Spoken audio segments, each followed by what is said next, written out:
Hello, everyone. We're delighted to have you join us today.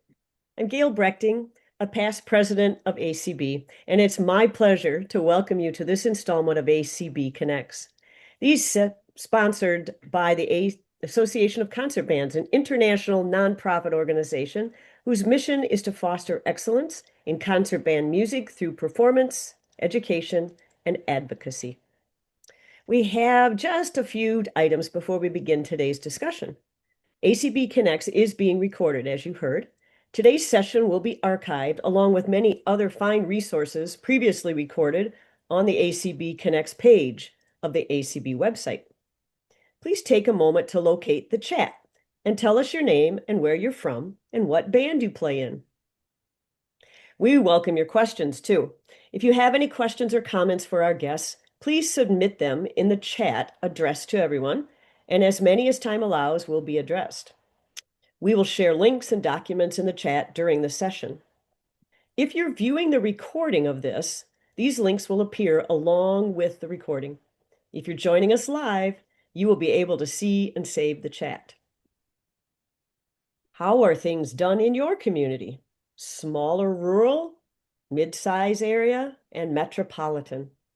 This afternoon, we have 3 ACB bands, one from each of these size communities, to give us a presentation as they share about the history, the makeup, how they function, and the community that they serve. We will begin with a more rural area with approximately 2,400 in population, the Shinnston Community Band from Shinnston, West Virginia, and their presenter is Ian McIntyre. Hello, Ian. Hello, everybody. Thank you so much for allowing me to present this today. I will go ahead and get this pulled up very quickly. There we go. Let me escape out of this really quickly. Now I have the right thing pulled up. Fix it here in a second. Presenter view. There we go. All right. Sorry about that. Okay. Again, my name is Ian McIntyre. Thank you so much for giving us the opportunity to introduce our band to you. We're in the Shinnston Community Band based in Shinnston, West Virginia. Hopefully you can learn valuable things and get some valuable insight into how we run our rural band operation and how other similar bands operate similar to us. So to begin, I'll just read the Shinnston Community Band mission statement. The mission of the Shinnston Community Band is to provide quality musical performances for the community of Shinnston and all of the North Central West Virginia area, to provide cultural enrichment and promotion of the arts to the residents of North Central West Virginia, and to provide an outlet for both professional and amateur musicians to practice and display their talents within a quality musical organization. First up, a little bit about our history. The city of Shinnston, which is located in Harrison County, West Virginia, is a small community of approximately 2,400 residents. Founded in 1778, Shinnston has a long and proud history of community bands dating back to the mid-1800s, as pictured here in 1877. The current organization has been in existence since 1996. Here's an article from 1997 about us reviving the band. And is a continuation of the Shinnston High School alumni band from previously. We are celebrating our 30th anniversary this summer concert season, so we're very excited about that. In 1978, Shinnston High School and nearby Lumberport High School were combined into the current Lincoln High School, which is where we currently hold our rehearsals. We have weekly, once-a-week rehearsals, 8 to 10 weeks out from our first concert, and we hold them at Lincoln High School. Some logistics information. We have very strong support from the city of Shinnston and the Harrison County administrations. Over the years, they have assigned us with grants to acquire our own equipment, such as chairs, stands, percussion, a PA system, music, file cabinets, percussion accessories and equipment, and finally our crown jewel, as you can see on the right here, a 28-foot box truck with a lift gate to help us haul everything we need around the North Central West Virginia area and anywhere we may play our concerts. About our music library, we own all of our own music that has been acquired from grants provided by the Harrison County Cultural Foundation. We currently have 300 plus titles in our music library at the moment. We purchase around 4 to 6 new titles per year to perform. And we also can borrow music from high schools around our area or receive donated music from those high schools as they consolidate their own libraries, just to give you an idea of where our music comes from. Our musicians, our lifeblood. We have a good mix of people in the band from all around the surrounding area. Our membership makeup is actually spread over several counties in West Virginia, and we range in age from 13 all the way to 88. So, wide variety of people that play with us. We use social media extensively to promote the band and encourage musicians of all abilities from beginner to pro to check out our band and potentially come play and perform with us. There are no audition requirements or fees to join. Our county band directors encourage their high school and middle school students to participate in these types of circumstances. Every year, we have multiple student members of our band selected to participate for the West Virginia All-State Band or Orchestra, as well as the regional and county honor bands in the state. This is a testament to the challenge they rise to by participating outside of their school setting and playing with us as well. About our concert seasons, we perform about 4 to 6 times per year in 2 seasons, which we have one summer concert season and one winter concert season. The summer season is centered around Independence Day celebrations, and the winter season is centered around Christmas and the holidays at that time. Again, we hold weekly rehearsals, and those start about 8 to 10 weeks out from our first concert of the season. Some of our traditions. We have 2 yearly traditional celebrations in the area. Our July Independence concert, held by the city of Shinnston, is the highlight of our summer, with over 2,000 people attending the concert and fireworks show. The city of Clarksburg also undertook an extensive restoration of a classical and historic downtown theater, the Robinson Grand, and has supported us in establishing a yearly Christmas performance tradition in their city. About our concerts, all of our concerts are free to attend and non-ticketed, with the exception of the Christmas concert in the Robinson Grand in Clarksburg. We sell those tickets to help offset the cost of the show for the theater, and we'll take what's left. But for all of our other concerts, they're free to attend, non-ticketed, and we graciously accept donations from the audience for those concerts. In all of our Christmas concerts as well, back to traditions, we always conclude with the singing and playing of White Christmas with our audience. The other regional bands in the state of West Virginia, including the Shinnston Community Band, there are currently 17 community bands throughout the state of West Virginia. Our nearest community bands are the Marion County Community Band, pictured here, located in Fairmont, and the Buchanan Community Band, located in Buchanan, West Virginia. Several of our members in the Shinnston Community Band also spend time playing with these organizations as well. Some successes that our band has had.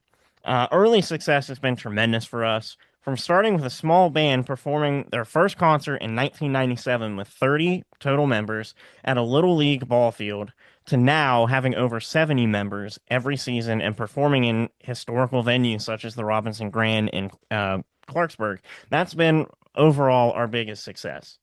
The consistency has always been there along with our growth over the years as well. As numbers steadily went up in membership in the band, word of our organization also spread throughout the community and the surrounding area, and that led to more and more people wanting to become involved with us, wanting to play with us, and wanting to come out and see concerts. When we did our first Christmas concert, the hall was standing room only, with hundreds of people showing up and blowing away our first and wildest first expectations. Several years later was when we decided to do an independence concert in conjunction with city organizations, with the city of Shinnston. And so many people came to Shinnston that the roads were shut down. There was just a lot of traffic to try to get to this concert. Um, like these two events really put everything in perspective for us as an organization and a band. And once we realized how important that we were to our community, we have strived ever since to grow the community in recreation and concerts. Some challenges that we do have as a small band organization. Funding is the obvious one. It can be a challenge to maintain consistency financially, especially. Like I said before, we don't charge for most of our shows. They're not ticketed. They're free to attend. We accept donations, but also the city of Shinnston has been very helpful and supportive, as well as the Harrison County Cultural Foundation, helping us with grants. However, funding can always be a challenge consistently. Also, this could be particular to us. Percussionists can be an issue. We have a core group of percussionists that always show up, but with obligations of band members varying depending on season, we can ask other members of the band that know how to play percussion to help us out, and it works for us. But having a big core group of percussionists, particularly for us, has been a challenge. Um, that is all the information I have. Here's our website, a little bit more about our band, our logo, and then finally, here is all of our information. Once again, my name is Ian McIntyre, and thank you so much for allowing us to present. Thank you so much, Ian. Uh, there were a few questions that came as people signed up. And one of the things I'm going to ask you, and maybe you said it, but I'm going to ask you to reiterate it if that's true, if you pay your music director. We do not pay our music director. Okay. Everyone in the organization is volunteer, including our music director. Okay. All right. And another one was, do you do anything specifically to attract an audience? Do you program to please and attract the audience, or do you program to challenge your players? This was one of the questions that was asked. We strive to do both. We don't focus on one or the other, but we like to play challenging music. We know we can play challenging music while also giving the audience something that they really enjoy listening to. So we strive to do both at the same time. Wonderful, wonderful. Another question that came up was, do you have issues with members missing rehearsals because of work and family conflicts? And if so, how do you handle that? We do sometimes have issues with members attending, due to obligations, like you said, like work and stuff like that. Um, but they do come in consistently. It's not like an inconsistency thing. All of our members are very consistent on when they show up, so it's not really a big problem that we do have. Yeah. Right. All right. Another question that just came into the chat. Do you have any partnerships or collaborations that you do, excuse me, with area companies or area businesses that help with any either funding or just marketing? We do not. Okay. The city normally has partnerships for our concerts whenever, like for our Independence concert, the city can have partnerships. So personally, as an organization, we do not.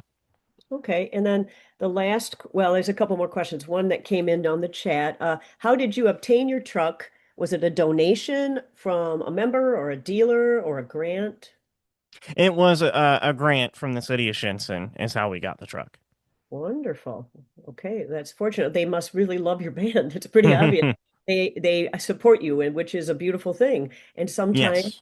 I think that that is sometimes in some ways in some of the smaller communities, it's really important in their community, your band, not being in a bigger area where you have many bands. I know you said there were 17 in the state, but sometimes that is, they feel like that you are very important in their community because of that. That's for sure.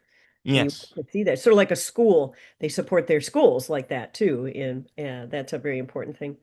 And I think those are the questions. There was one question that was for, I think, for a smaller group. How do you advertise the band for more musicians to join the band in a small city?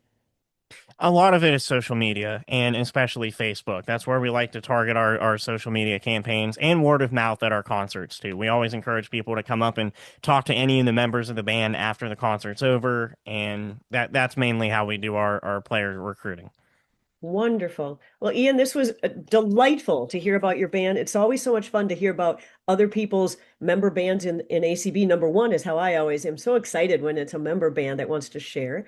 And then to have some people actually talk about it and ask questions if they are in bands somewhat the same size as yours. And so thank you for sharing your information about how to get a hold of you.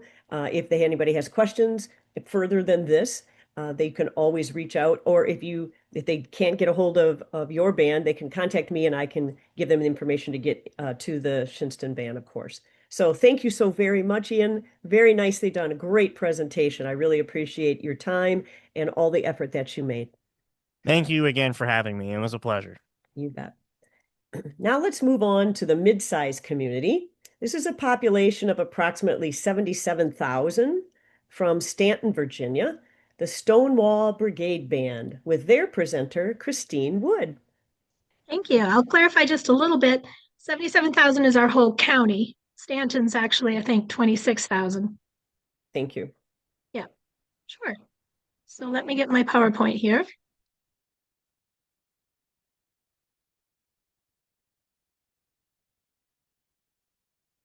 Okay, so we are the Stonewall Brigade Band from Staunton, population of 26,000. Staunton was founded in 1732 to 1747, primarily by Scots, Irish, German, and English immigrants.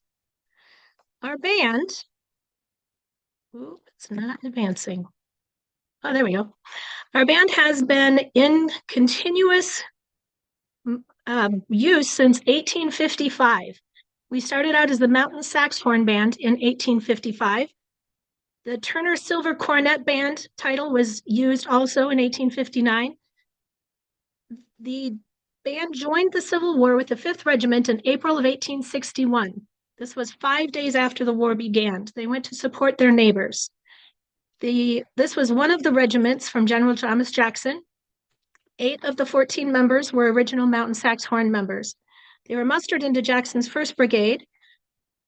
Our band members were guards, couriers, stretcher bearers, and surgical assistants during the Civil War. During the Battle of Manassas or Bull Run in July of 1861, Stonewall Jackson got the name of Stonewall Jackson for being stubborn. So our age, this is our 171st year. We are the oldest continuous volunteer community-supported concert band in the nation. We have, actually right behind me, up there, we have the only complete unbroken set of Confederate band instruments in existence. They are still in our possession right behind me here. I'm in the band room. They are made out of German silver in Belgium by Antoine Sax, who was the inventor of the sax horn and the saxophone. There is a story as to why we have the instruments. Most of it might be lore, but the lore is cute. In December of 1862, the Stonewall Brigade Band exchanged evening serenades with the Union Band across the river. Tobacco and apples were traded for coffee and candy. It was a rare moment of shared humanity between the opposing armies. This similar exchange occurred during the Wilderness Campaign in 1864. So they led to a lore about why we have these instruments. After the war, a legend grew that General Ulysses S. Grant personally ordered that the Stonewall Brigade Band be allowed to keep its instruments during the surrender at Appomattox due to these serenades. Later historical research has shown that Grant was probably not present at those serenades, and there's really no order exists in official records. So the most likely explanation is that the instruments were regarded as personal property rather than military equipment. Nevertheless, the legend persisted for generations and became an important part of the band's identity and lore. When President Grant visited Staunton in 1871, this band serenaded him. Grant reportedly tipped his hat and murmured, "The immortal Jackson." At the request of the family, the band later played at Grant's funeral in 1885 and at the dedication of his tomb, further reinforcing this legend. In total, the Stonewall Brigade Band has played for 10 U.S. presidents. We have an endowment was given to the band many years ago, and it was used to recreate these instruments. So we still have the Mountain Sax Horn Band. This is a small group that uses our reproduction sax horns from the Civil War era.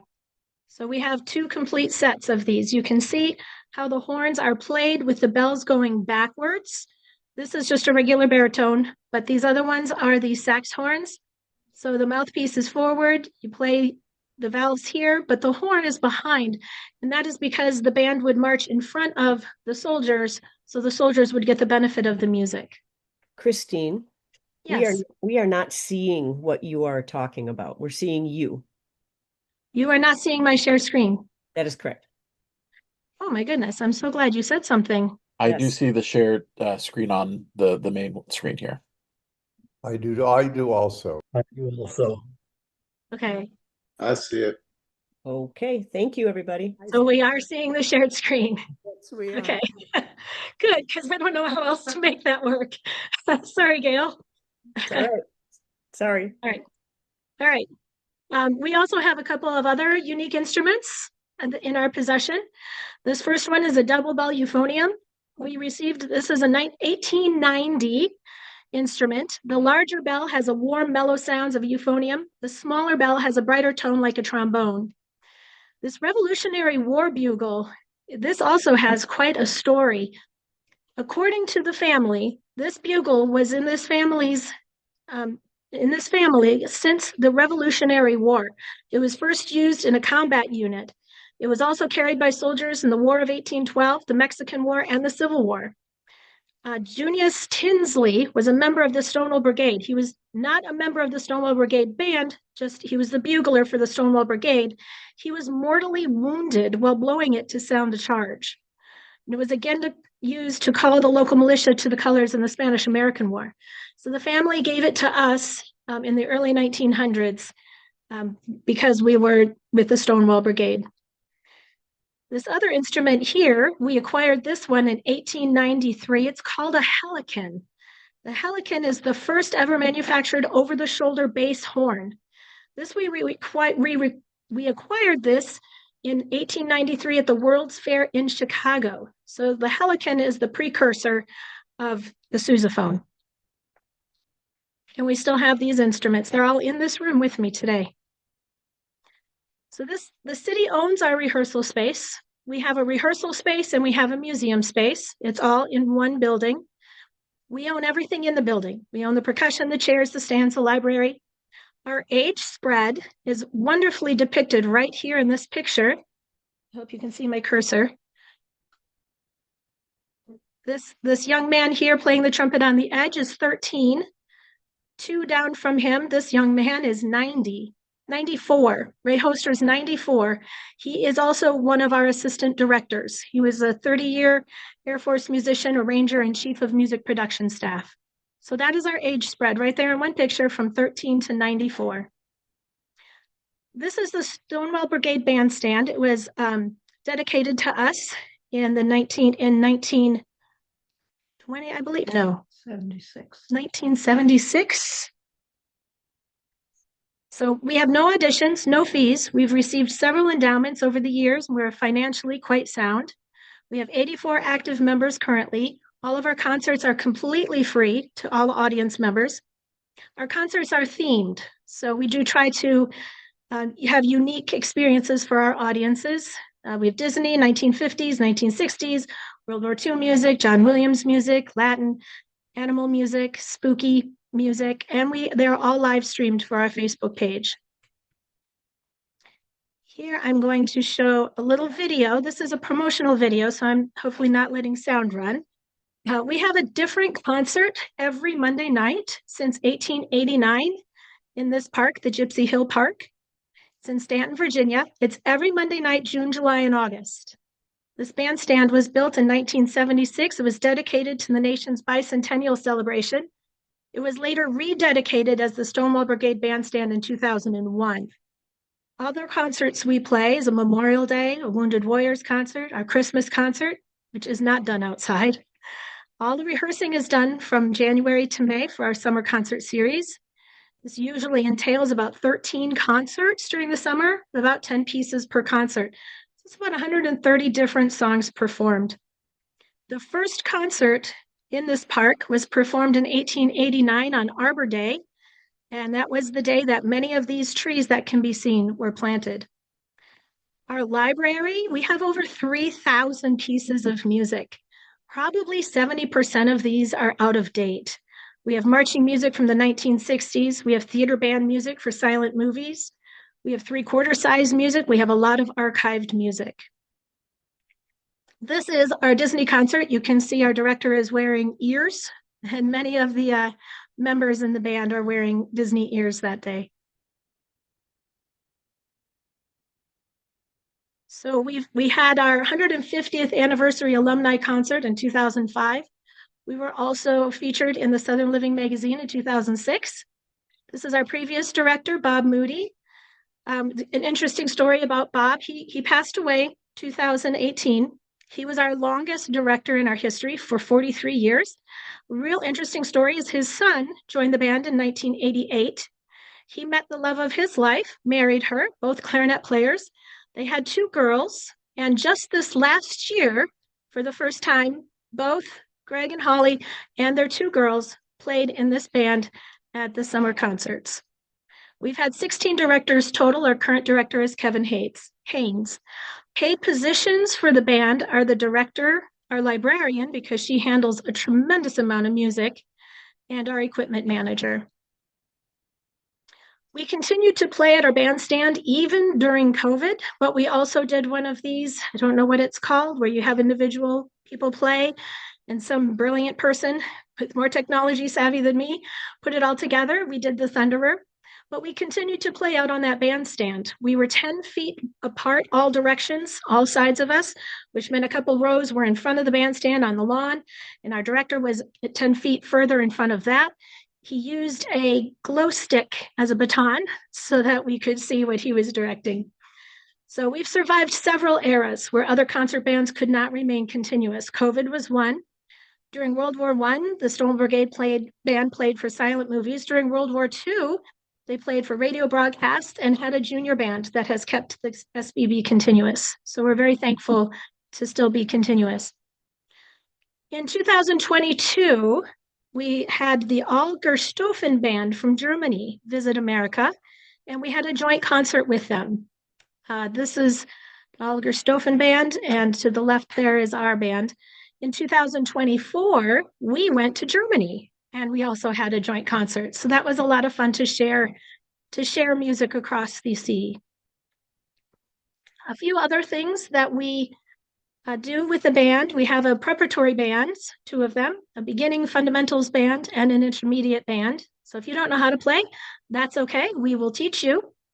We also host a Bob Moody Music Scholarship and a Bob Hansen Young Artist Competition. These are paid. The competition is paid. You can see the age ranges there and the placements. And the Bob Moody Scholarship is for a senior who is going to major in music. The preparatory bands, we have ages 6 to 65 in there. It's a multi-generational, and it's excellent service to provide for some of our homeschool children who don't have access to bands. We have some small subsets. You saw the Mountain Saxhorn Band. This is the Flutes of the Shenandoah. We play for a lot of nursing homes. We had 15 concerts in 2025.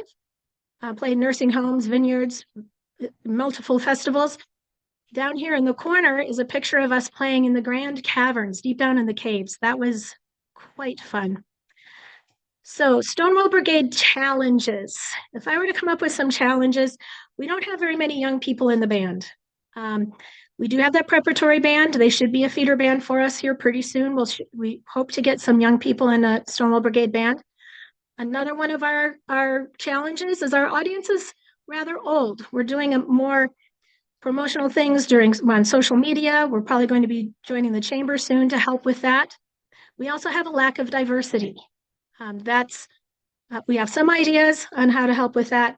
Hopefully we'll be able to change some of these things here in the near future. And that is my presentation on the Stonewall Brigade Band. Very historic. Thank you so much, Christine. What a wonderful historic band. Oh my goodness. It really is. So many things.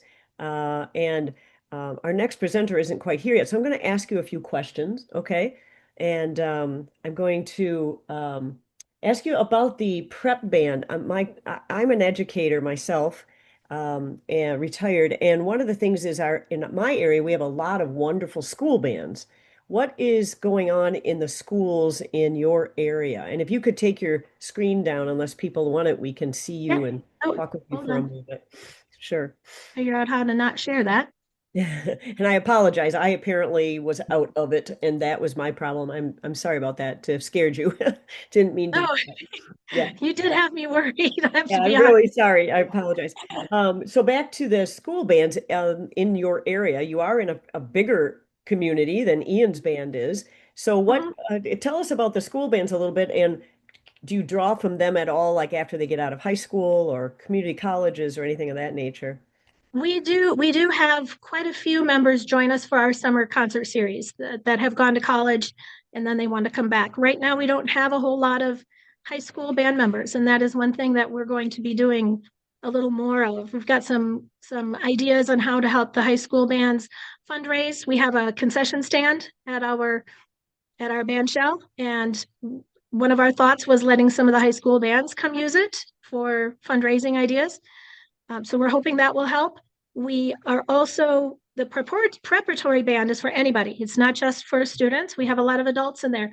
We have several of our members who join the prep band to learn a different instrument. Like a So that's, yeah, that's a yeah, good a idea. secondary instrument, right? So it's a really unique band, is that it's for anybody. Well, certainly, And it certainly fills the niche for the homeschool population who they don't have right. band programs available to them. Some Absolutely. of our smaller private schools too. Hmm. That was my question. I know, and many of you, if you're in the live right now, if you want to pop in on the chat at all, I know I don't. My particular band that I conduct doesn't. We don't have high school students in the band. You have to be a certain age, but that's because we have so many anyway, and we have a community college, and we have connections with that. And so that's why you say that you don't have the diversity, and you worry about that. And that's why I was wondering about the schools to see if that was a way to perhaps get involved, because you said what, a 17-year-old young man? That's 13. 13-year-old, right? 13. Okay. Mhm. Sure, sure. Now let me ask you this, along with that, the directors of these school bands and the different types of things, are they involved with the brigade band? So a couple of them are. Most Uh-huh. of them are not, and sadly, it's because there's um, another band that got started not too long ago, and they rehearse also on Monday night, and that's an exclusive band. They're incredible, but they Uh, are exclusive only to people who have majored in music and band directors. right. So they've taken our night, which is kind Uh, of sad because we've had our night since like 1889. So, but oh, it's wow. for high school band directors. Monday night apparently is the easiest night for them to meet. So that's why they chose Monday.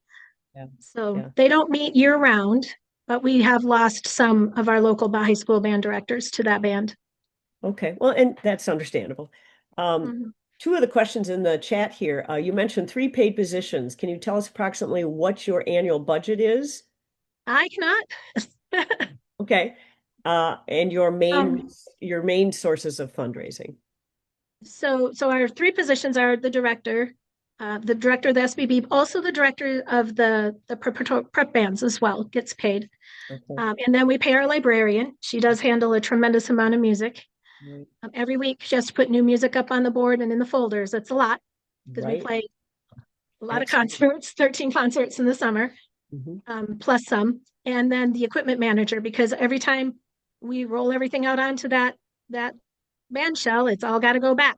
And the little place that we have for it all to go back is kind of like a Tetris, fitting it all in there. So there needs to be somebody in charge of that. Absolutely. Fundraising, we have a concession stand, which we might be letting local high schools use this year. We do get a community grant that helps to support either the prep band or the scholarship and the competition. But we have been super blessed with some incredible endowments from previous band members. And that is where our funding comes from, and we are existing on the interest of that. So we are super blessed. Yes, it's wonderful. Another question that came up was, let's see, let's see. Do you need to have extra insurance coverage to have wound performers? I'm not sure what that means within your group.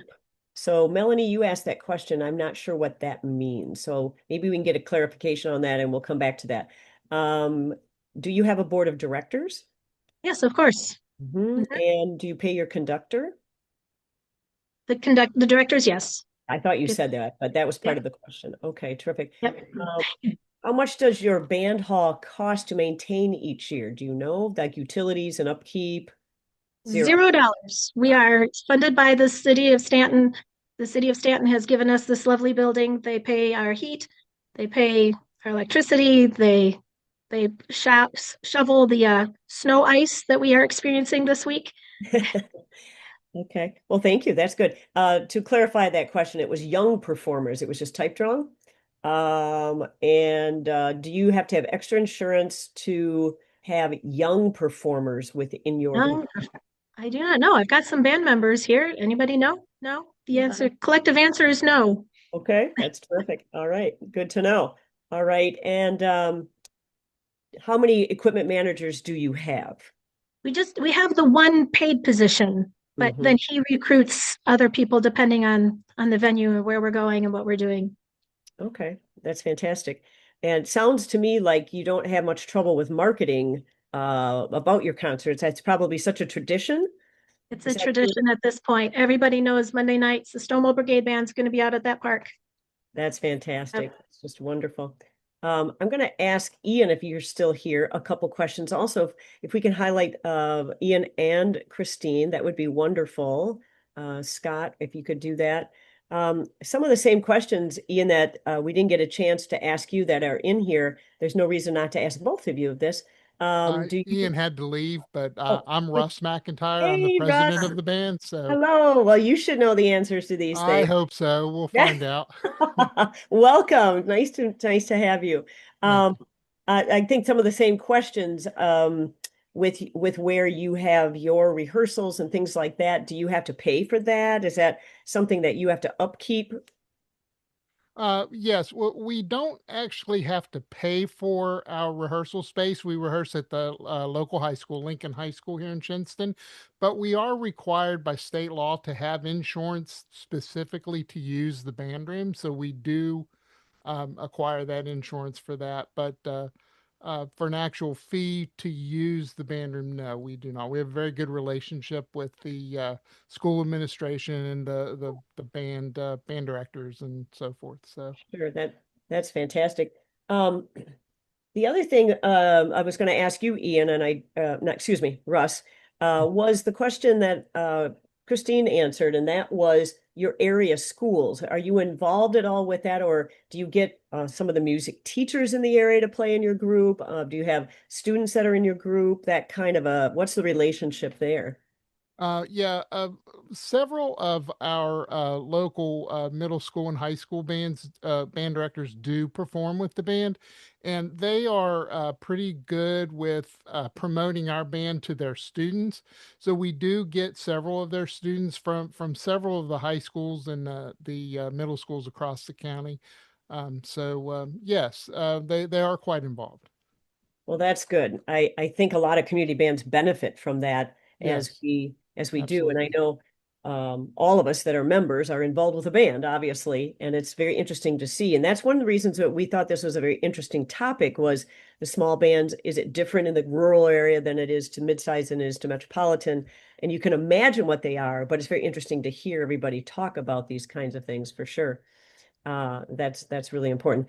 I don't know if maybe if you're in a major city, like the question that was asked is Melanie, you're out in California. If that is an issue with young performers, if you have to have other insurance. I know in my area we don't. It's not any different. I don't know that schools have to have that. So Melanie, that's an interesting question. Is that something I'm going to ask Melanie to speak to that? Is that something that you do have to deal with in your band out in California, or Tom? Whoever wants to speak to that. Yes, we actually do. Our agreement with, we're sponsored by the Rancho Cordova community in the city, and one of their requirements is that we have extra insurance, especially in protection of the kids if there's any issues with, I don't want to say, it's hard to say. Sure. Not a problem. I just thought, but in California, is that a normal rule that it's out there that you have that, or is it just your area? It wouldn't surprise me because they worry about sex offenders and that type of things. And so they want to make sure there's extra protections in place Okay. for the venues and for any events that we are representing our city for. Wonderful. Thank you for telling us, Melanie. Christine, what a wonderful presentation. What an incredible historic area you live in, of course, and that your band has continued to keep this going for, what did you say, 171 years? 171 years, yes. I can't even imagine. Most of us were really excited to get to 50, you know. So that is just an incredible thing. That's almost 3 times that. So thank you so very much, Christine, for doing that. And I will answer one of the other questions. Yes, we are a 501c3. Thank Yes. you. I didn't see And there that. was another thing in the chat. Somebody drives 90 minutes to the Shinnston band. Mhm. I got that topped. We have somebody who flies from northern DC area, flies into a local airport to play with us That from that's this amazing. area. That's amazing. Well, thank That's you, a commitment. Christine, for all of your effort on this. This has been just joyful. And if you're interested in getting a hold of Christine, again, if you would like to talk to her or talk to me to find out how to get a hold of them, please let me know. But a great stop on a vacation for sure to see what a beautiful community you have. Thank you very much, Christine. So now we're finally on to our metropolitan area of approximately 6.3 million people in the greater Atlanta, Georgia area. From Marietta, the Cobb Wind Symphony, and their conductor, who just finished rehearsal, I think, and presenter, Alfred Watkins. Welcome, Alfred. Thank you, Gail. Hello, all. My name is Alfred Watkins. I'm the conductor, founder of the Cobb Wind Symphony. And you're right, I just left rehearsal and dashed over here. We ended at 4, so I got here as soon as I could after all the questions that members would have. But I'm excited to be here, and I'm excited to be a part of the team. And I told the community band today all about our organization, and they were excited, enthusiastic to hear about it. I will share my page now, if I may. And there we are. Let me get full page here in a second. And I'm gonna minimize this. Okay. This is the Cobb Wind Symphony. We were established in 1919 in Marietta, Georgia. Our start was in the fall of 1999. 4 former students and a spouse approached me requesting to start a community band in the northern part of Atlanta. I told them at the time that my high school, the last of our high school band, was nearly 500 students. We were going to the Macy's Thanksgiving Day Parade that November, and I just didn't have the time to do it. They dissented and said, "You promised us that we could play our instruments for the rest of our lives. We played through college and blah, blah, blah, blah. And now could you help us out?" So we agreed that we would have a once per month ensemble. We're functioning on the academic year because in 1999, I had 14 years left in my career, and I didn't have the time on every week to do it, and I didn't have time in the summers to do it. So we rehearsed in the band building. As you can see, that bears my name, I mentioned that only as a convenience that the Cobb Wind Symphony gets from the Cobb County School District. I was employed with them for 31 years, and I was there from the second year of the high school on to the band had about 450 to 500 kids in it. So the district has given me the latitude of operating the Cobb Wind Symphony out of their facilities. I want to note about our mission statement, which is here. Oops, music is misspelled. I apologize. It's a mission statement. We're created to provide a musical outlet, and you can read that on your own. I won't delay that point, but I want to give you some kind of idea as to how we approach music making. Just an FYI, this is our 27th year, and I'm the founder and the primary conductor. And I tell the band, as a picture of the first concert, and I tell them that we're a group of musicians. That's me on the left. Bob Coles is on the right, and Boyd McCown, the father of the Cobb County bands. is in the center. He's passed on now. But I tell them at the beginning of every year that we are a community ensemble that meets twice a week, every other Sunday. And we don't do things the way that they're accustomed to doing it, but allow for us to occupy that space, and it seems to work. The city of Atlanta is where we are. Cobb County is a bedroom community about 25 miles north. The county has 790 students. The ethnic makeup of the community, which we like to call demographic somewhat, is there. So you just see median household income right now is just at $100,000. The Cobb County schools alone have $105,000. It's the second largest school district in Metro Atlanta and the second largest in Georgia. As she mentioned earlier, that the Metro Atlanta population of all 11 counties is 6.5 million. And we're the new home of the Atlanta Braves. They moved in our community in 2017. They were formed in 1966.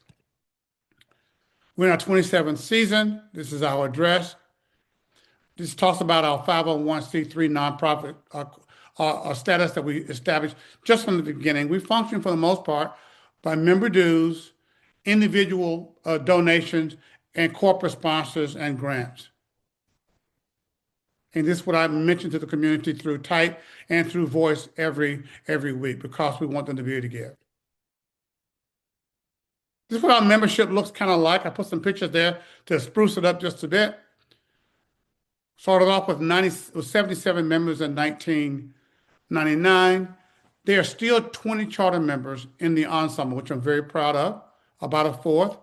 Our current membership is 116 members with 4,136 years of playing experience, which is an average of 36.5 years of experience. We tally from when they started playing the instrument to today, and that's a part of our program, how long every person has played, so the community can see there's a continuum for a long time. The Cobb Symphony has 78% professional musicians in it, and by rehearsing once every 2 weeks allows for the professional musicians to not be strapped in. They have to come every Monday night or every Sunday. So we rehearse once every other Sunday. Range from 10 years of experience just out of college to 74 years of experience on the top end. We are now by audition only the last 6 or 7 years. The first few years, 20 years or so, we did not have auditions. We just chose to build our membership based on recommendation from members and people that I knew. We do not have chair placement, but yes, we do have principal players.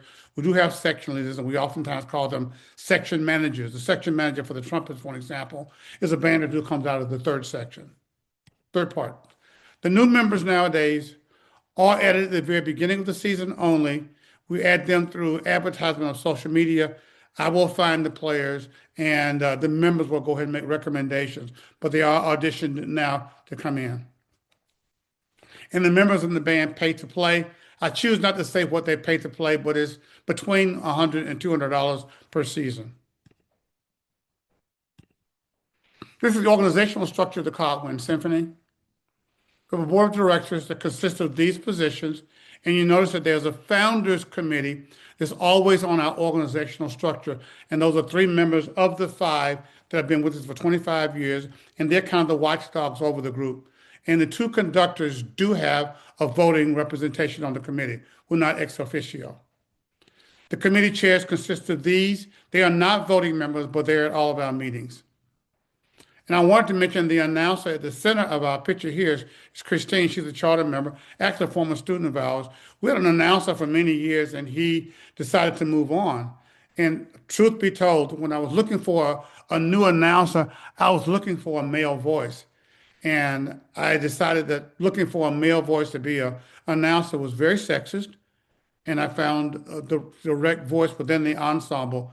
And so I keep working on being the best me so that the ensemble can develop into being your best self. And it works. The early years look like this. We were sponsored by the Lasseter High School Band Boosters, my own organization. The group is modeled after John P. Painter's North Shore Band out of Chicago. Our rehearsal location is at Lasseter High School. We have a lovely band room that we use. All the equipment, all the music, the rehearsal location is all provided to us by the school district at no charge.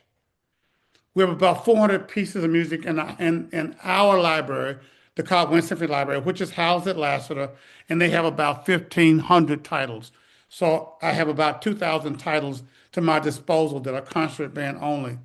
The school is relatively new, 1982 to present, so much of the repertoire is late part of orchestral transcription to a lot of wind band music. I want to put in our rehearsal home bases. We give 4 regular scheduled concerts a year. A veterans concert is one of our best attended concerts.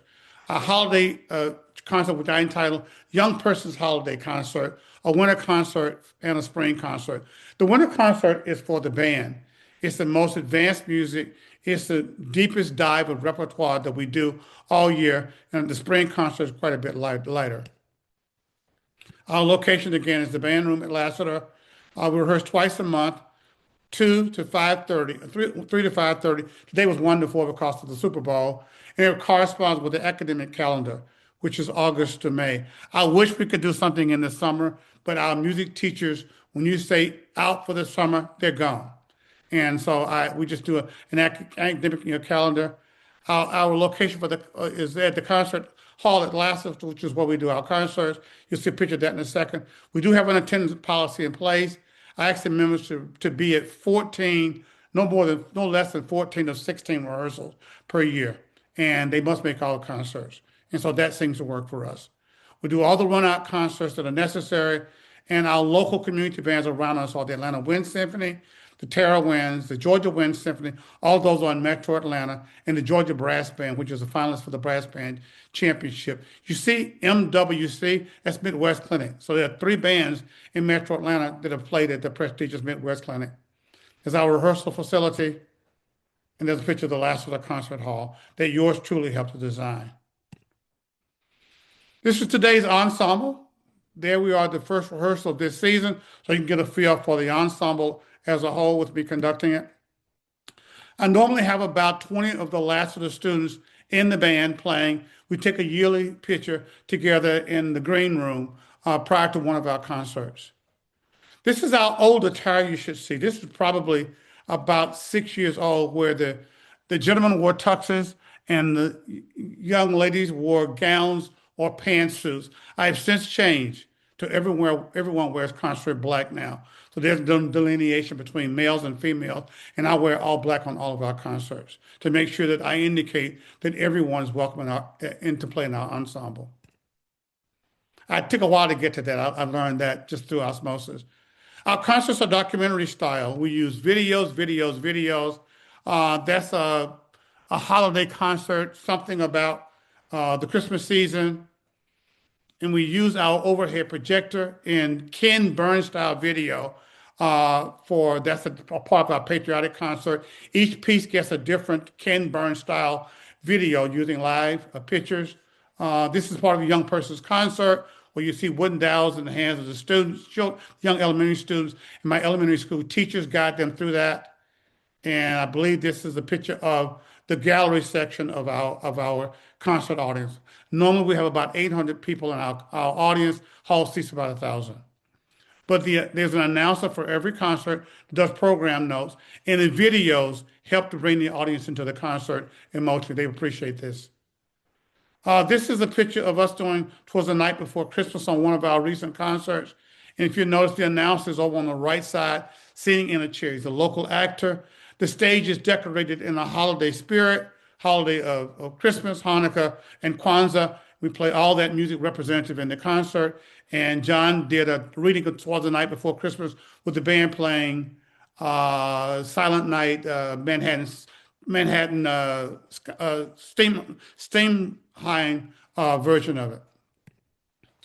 So we do major events. This particular one introduced the ensemble to Julie Giroux, the composer.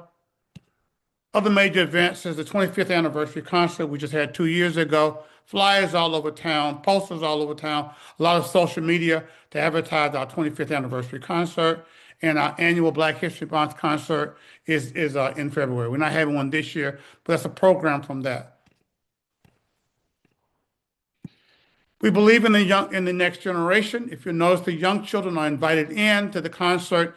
Wooden Dowd, we did Rhythm Stand by Jennifer Higdon as our great two and a half young generations concert.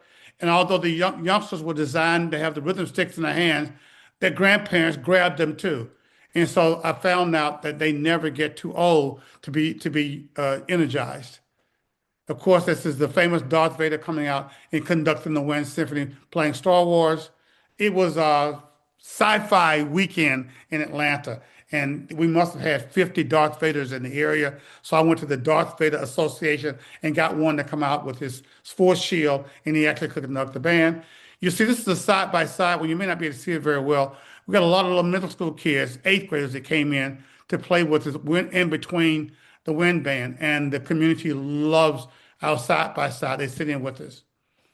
And they're allowed to come into our dress rehearsal, and they're allowed to take pictures of their children playing with the big band over on the side. My principal almost didn't have a seat for the dress, so she stood up. She is a little lovely little eighth grade keyboard player with pants around. That helps to bring us into the community.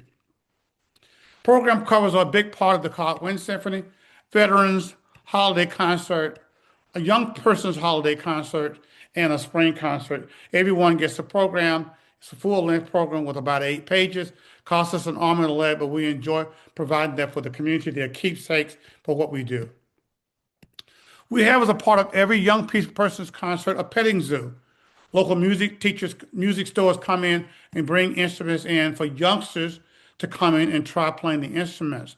Sometimes members in the community will have them to demonstrate their instruments. Sometimes the Cobb Wind Symphony personnel will do it before the concert and then an intermission, and it kind of looks like that. And it's nothing but fun to watch them play their instruments, play an instrument for the first time. Music stores cooperate by setting it all up for us. Those sections are just for kids, young and old, as you can see. That's an important part of it, and even the conductor gets involved in it. Here the flutes playing a Charlie Brown Christmas flute quintet as a part of that concert. And an Orff ensemble came in and played the back half of an African-American history concert with us, but just for kids and adults too. We use social media. This is our 25th anniversary. You don't get the scale of it, but we had 6 of those giant 6-foot posters on the walls going into the concert hall. And the concert hall allowed for them to stay up for 1 year. But I want to include this little note. I can't read it very well. This is a former student of mine, Erin Ryan. She's a physician, I believe, in Birmingham, but our concerts are live streamed, as you can see, and the picture says 1,000 words. So glad Mr. Watkins posted the Cobb Wind Symphony concert was streaming this afternoon. I didn't have the wherewithal to go in person. We enjoyed it. Her young son, Carter, loved Frozen and the Grinch music. And that's the next generation. And that's how we, in a large city, are able to captivate the minds and the spirits of the next generation. I have 3 more slides, I think. The Cobb Wind Symphony loves Christina Smith. Christina is the principal flute player from the Atlanta Symphony Orchestra, and it allows for her to come in to be celebrated with us, and allows for us, as you can see, these are the flute players that are playing, that are just all over the principal flute and the ASO. Even the saxophone players were involved in it. This is the concert program that goes along with it. Christine came to our community at the age of 20 out of Curtis, and she's played principal in the symphony for about 45 years. So it gives us a chance to celebrate her. What we did with that concert, we used 75 local flutes playing box arioso, and it was on social media on call, and there's a rehearsal prior to people coming in. We had flutes everywhere playing the arioso. And there's a picture of Christina that we had when she was a youngster. That's Christina playing with us, and that's Christina passing her flute skills off to the next generation using our step and repeat wall, a part of our PR. And this is a picture of the entire flute group that just did an all call, came in, did a 20-minute dress rehearsal, and they were on stage. And there I am, along with Christina Smith. I wanted to include that because it was a memorable event for us. Those are our juried invitation. We've done, I think, 16 juried invitations to playing at Midwest Clinics and things of the sort. I want to include them so you can kind of see what the personality of our ensemble is.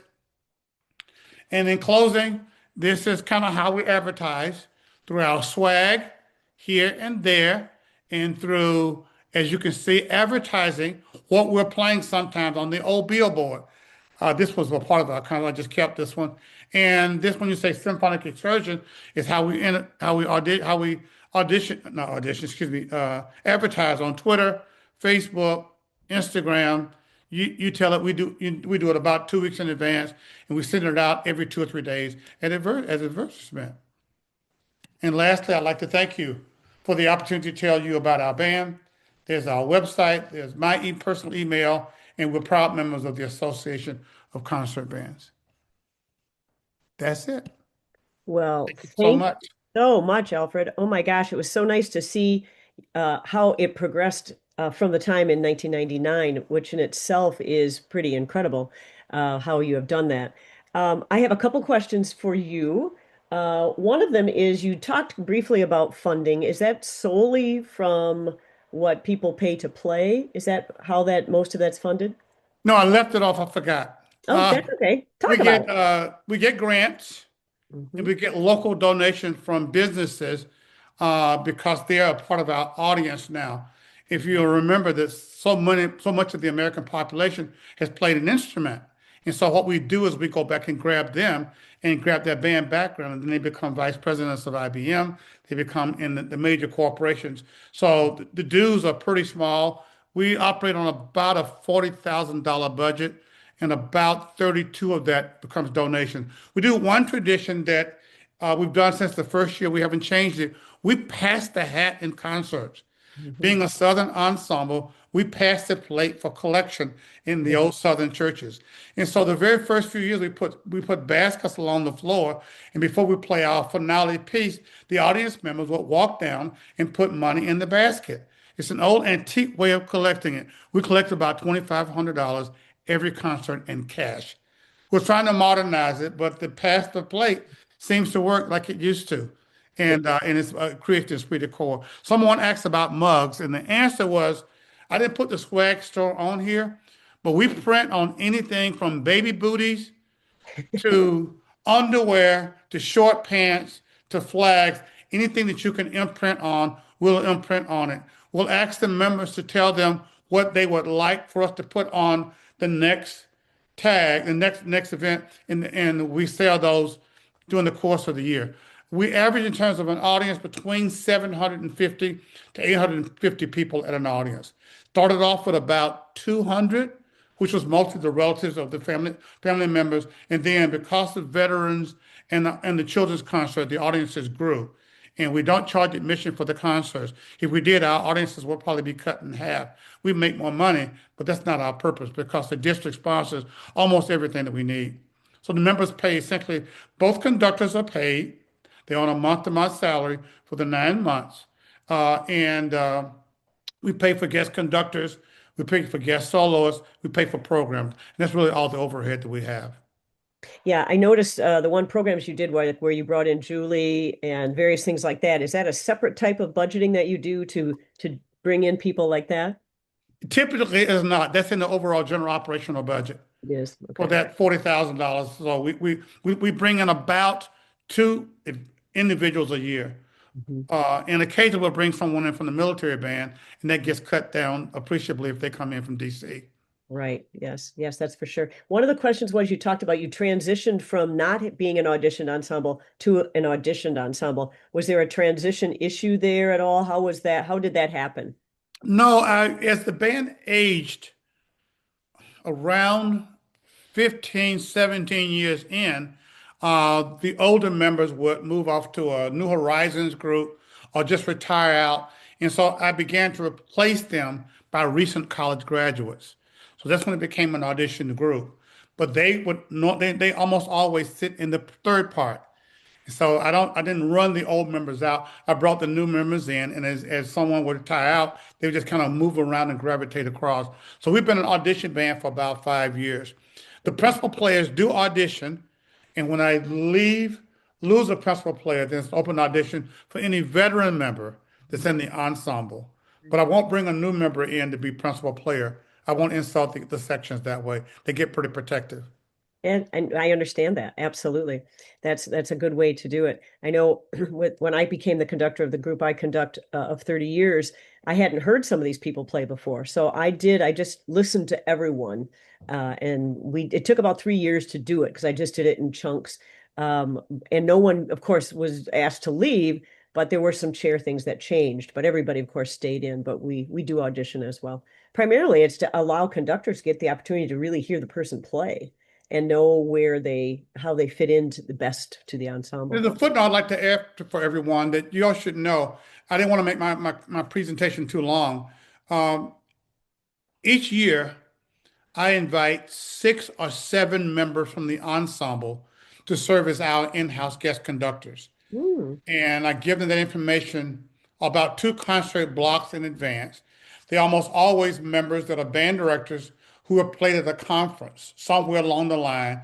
It's a kind of congratulations to them. So usually there are 6 or 7 conductors on the concerts now, because our concerts are 10 to 12 pieces. And it gets me off of the box. It gets the band an opportunity to respond to different personalities, and it creates a stronger community. But they don't just jump up and conduct the band. They've had the score for 2 months. So when they get there, they're prepared to do that particular score, and it works like a charm. So we have 20 people in the ensemble that have conducted the band in rehearsal and in concert, which helps a lot. It's fantastic. What a great idea in so many ways. One of the questions about when you were talking about the different kinds of swag, it says, do you use a company to drop ship your swag or purchase items and then sell the merchandise? That's a great question. The board and I struggled with that for a long time. And what we do now is one of our members heads the swag up, and we get a percentage of the sales that we part of the profit share. But each item is ordered through him and his business, so to speak. He's a band director, and it's delivered in the mail. So we don't have to stop rehearsal time, try this on, it's too small, blah, blah, blah, blah, blah, blah, blah, blah. And so anything that doesn't fit, they take it to him. He'll warehouse it and he'll exchange it that way. So the community band doesn't have any responsibilities in terms of dealing with that, other than we make recommendations. We're adding car tags this year, not specialty tags, the frame around the cars. We're adding that and little notepads that people do that still do writing, which are most community bands. And so little notepads of the Cobb Symphony. That's wonderful. What a joy, Alfred. Thank you so much for sharing what you do and how you've done it. And also to Ian and his father, Russ, and to Christine. This is just a beautiful thing. And I just want the people who are still here live and those of you who will be watching this, that the ACB Connects Committee has been discussing to do this once or at least twice or at least once a year so that we can start to talk to each other's member bands and find out, because not everybody can get to a convention, but we certainly can do something with what we do today, which is with ACB Connects. And so I just wanted to let you know that if you are here and you're interested in your ensemble having the opportunity that these 3 ensembles just had, you can contact ACB Connects. You can contact me. It's very easy to get a hold of me, but go through ACB Connects, and oftentimes that will come to me. Happy to talk to you about it if you would like to do a presentation. I do know that all 3 people had put this presentation together. Didn't take them forever to do, but they're thrilled that they did it now because they can use it for marketing reasons and all kinds of other ways of using this information. So it's just a great way to get the opportunity to share who your band is with members. So I'm so glad you could join us for the geographical presentations today. We'd like to thank our special guests for sharing with us, as I just did, Ian and Russ McIntyre, Christine Wood, and Alfred Watkins. I'd also like to offer special thanks to our entire ACB Connects team. A lot goes on behind the scenes. We're planning an upcoming spring interview with a notable leader in our music community, Dr. Matthew Arau. That's going to be happening in March, so keep your eye open for that particular live video as well. An upcoming convention is not far away, 2026, April 15 through 19 in Baltimore, Maryland. Music meets history in Charm City. With one of our speakers today, Professor Alfred Watkins is the convention band conductor. And as you know, he is the conductor and founder of the Cobb Symphony in Marietta, Georgia. Everything happening at the convention is now posted on the event website at acb2026.org. We hope you will join us. The ACB partner band for that convention is the Hunt Valley Wind Ensemble. Also, mark your calendars for the 27 convention will be held in Denver, Colorado, May 19 through 23, 2027, and it is titled Where Music Meets the Mountains. The ACB partner band is the Denver Concert Band. And one more, the ACB 50th Anniversary Convention is titled Encore, which is April 30th through May 4th in 2028. And it's going to be fun in Buffalo, Niagara. It's going to be in the Niagara Falls area. And that ACB partner band is the Buffalo Wind Symphony. ACB Regional Connects, this is exciting as well, in the Northwest is in Sequim, Washington this summer, July 24 and 25. And you can start registering by April 25th for the early bird rate to join us for a reading session, clinics, and concerts by 5 members, ACB members, at this first event in the Pacific Northwest. We're so excited about this. Registration is now open at the ACB website, acbands.org. For the links mentioned today and to access all previously recorded sessions of ACB Connects, please visit our ACB website homepage at acbands.org. We'd also love to have you follow us on the Facebook, Instagram, Twitter, and Spotify, to have you subscribe to our YouTube channel. So, thank you. We are so glad you were with us today for this special opportunity to form new connections. We look forward to having you join us again soon at the next ACB Connects. Have a wonderful time making music. Bye-bye.